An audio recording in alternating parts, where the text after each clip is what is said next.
Hello, everybody. Yes, and welcome along to your Saturday morning market movers show with me, Daryl Carter. We're going to head over to that odds checker grid and have a look to see where the overnight money's gone. It's currently 6:30, so there's a lot of market movement to come this morning, usually between 7 and 9 a.m.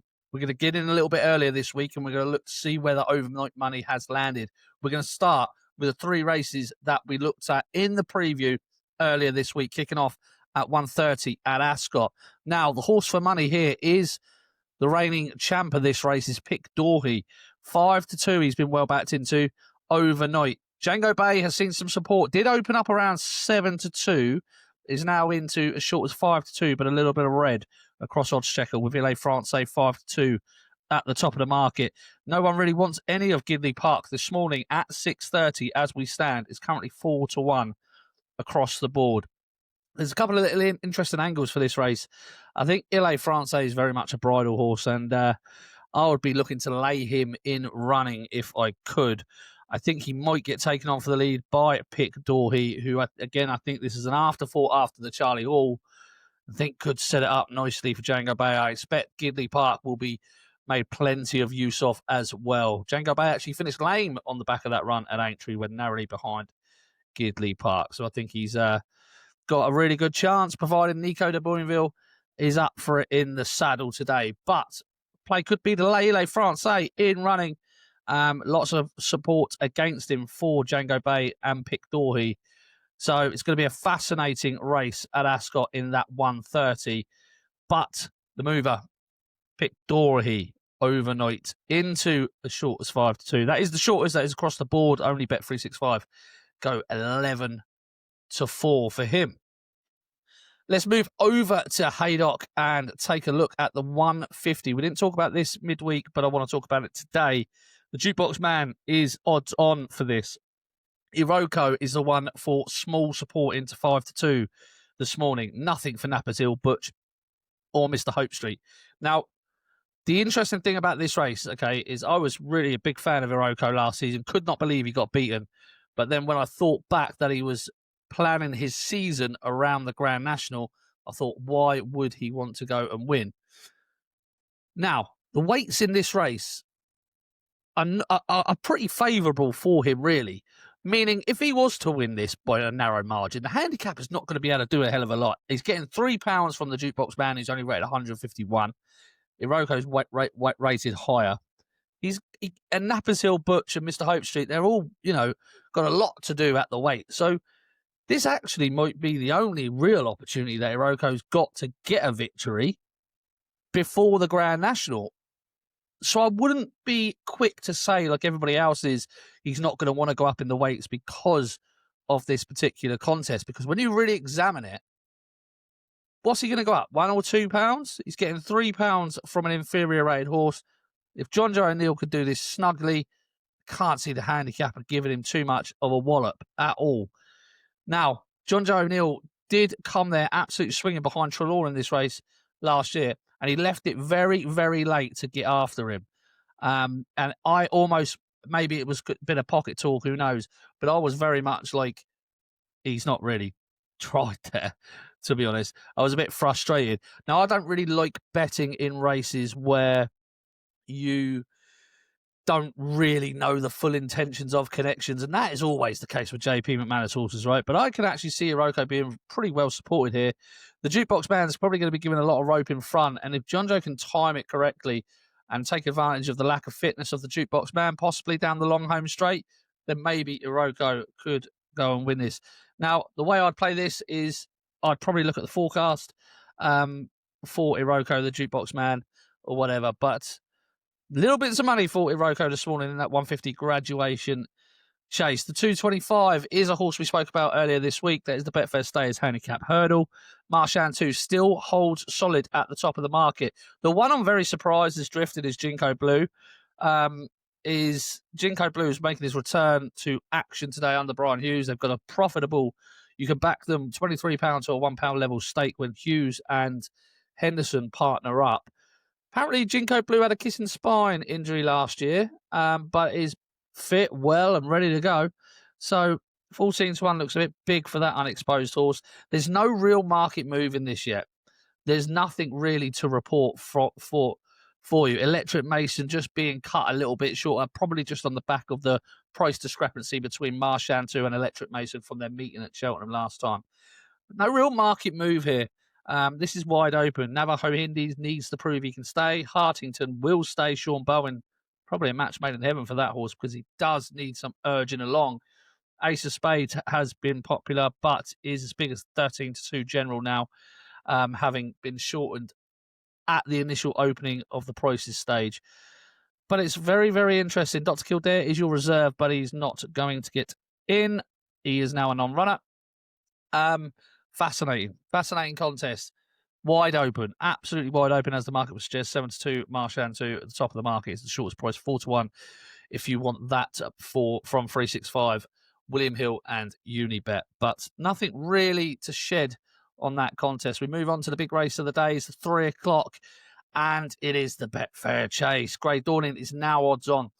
5-6 is the best price you can get about, which is a general price, about Grey Dawning. Grey Dawning has never won on a seasonal reappearance, and he's only won for 4 over 3 miles. That did come beating Iroko, though, at Kelso last year. Came here in this race swinging, but I'm not sure how much he had in hand when he was coming down the home straight. I think the ground will be a bit more in his favour today, but Haiti Claus is the one that they want to keep backing. They're not letting him drift out. They keep pushing him back in. He's as short as 11-4 with Unibet, but a general 10-3 chance across the board. Sean Bowen, Haiti Claus. Haiti Claus' only poor performance of his whole career came at this Haydock venue. That has to be a slight concern, but he is a really, really nice horse. He's race fit. He stays all day. He's going to go well. I can't believe Handstands is going to go off at the current 13-2 he is. He must go off shorter than that. He's unexposed.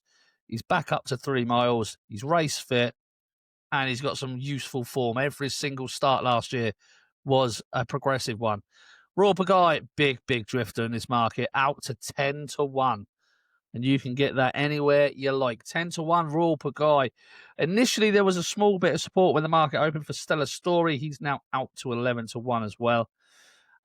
So no love for the 2 outsiders in the market. In fact, there's no love for anything other than Grey Dawn and Haiti Couleurs.